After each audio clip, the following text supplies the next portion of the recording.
Yeah, good morning, guys. Margie, Kevin, the search continues, but with every passing minute, the reality is the chances of finding anybody alive underneath any of this rubble and debris in Joplin is dwindling quickly. They were pushing rescue efforts into high gear yesterday because of the approaching thunderstorm activity that was rolling out of Oklahoma into southwestern Missouri. It was an area that was particularly hard hit with severe weather yesterday, and now it is continuing to move off to the northeast. Now, here in the Joplin area right now, we've moved locations. We're on the southwest side of town where the tornado touched down outside the hospital. Now, last night was particularly nerve-wracking for people who had to take shelter. One of them was our very own photojournalist, Jeff Gould. Jeff's joining me now live. Jeff, your mom lives in town. You were staying with her up in the north side near Webb City, but you had to take shelter up at the college at Missouri Southern. What was it like inside the shelter last night?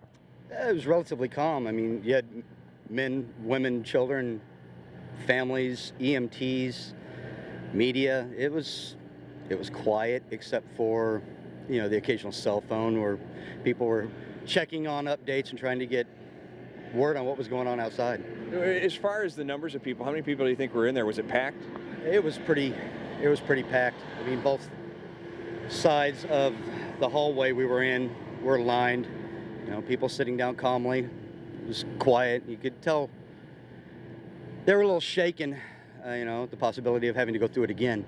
You could tell, I know, when the sirens finally did, because there was still some concern that sirens may not work. I know when they tested them yesterday where we were, we didn't hear them, but when they did go off last night, that has to be a really eerie feeling for somebody like you who has relatives down here. I mean, you live down here as I did, and you see this, and then you say, man, are we going to go through this again? It was scary. I mean,